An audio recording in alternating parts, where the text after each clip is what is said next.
రాష్ట్ర ఉప ముఖ్యమంత్రి పవన్ కళ్యాణ్ కర్నూలు పర్యటన కార్యక్రమాన్ని విజయవంతం చేయండి. కర్నూలు జిల్లా అదోని మండల అధ్యక్షుడు ఎం తాహెల్వలి మాట్లాడుతూ కర్నూలు జిల్లా ఓర్వకల్లు మండలం పూడిచెర్ల గ్రామ పరిధిలో జాతీయ గ్రామీణ ఉపాధి హామీ పథకం కింద మంజూరైన ఫోరం ఫండ్లను రాష్ట్ర ఉప ముఖ్యమంత్రి పవన్ కళ్యాణ్ భూమి పూజ కార్యక్రమంలో పాల్గొంటారు.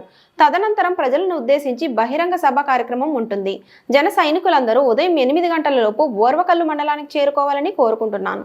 రేపు 22వ తేదీ జనసేన వ్యవస్థాపక అధ్యక్షులు శ్రీ పవన్ కళ్యాణ్ గారు రాష్ట్ర ఉప ముఖ్యమంత్రి వర్యులు కర్నూలు జిల్లా 22వ తేదీ బుధవారం రోజు వస్తున్నది ఓర్వకల్లు మండలం ఉపాధి హామీ పనులు చేపట్టడానికి వస్తున్నారు. శంకుస్థాపన కోసం ఆయన వస్తున్నటువంటి పరిస్థితి ఉంది.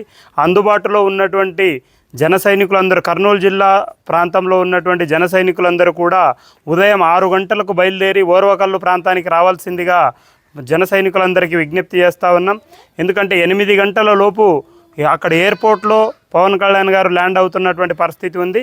కాబట్టి అందుబాటులో ఉన్నటువంటి జన సైనికులందరూ కూడా ఉదయాన్నే బయలుదేరి రావాల్సిందిగా ఆదోని జనసేన పార్టీ విజ్ఞప్తి చేస్తూ ఉంది. ఎందుకంటే ఆదోనికి కర్నూలు ప్రాంతానికి 100 కిలోమీటర్ల దూరంలో ఉన్నటువంటి వాళ్ళందరూ కూడా ఉదయాన్నే బయలుదేరి అక్కడికి రావాలని చెప్పేసి మీ అందరికీ విజ్ఞప్తి చేస్తూ ఉన్నాం. ప్రభుత్వ కార్యక్రమంతో పాటు ఒక బహిరంగ సభ కూడా ఉంటున్నటువంటి పరిస్థితి ఉంది. కాబట్టి అధిక సంఖ్యలో జన సైనికులు అభిమానులందరూ కూడా రావాల్సిందిగా విజ్ఞప్తి చేస్తూ ఉన్నాం. నా పేరు తాహెర్ వలి, జనసేన పార్టీ ఆదోని మండల అధ్యక్షులు.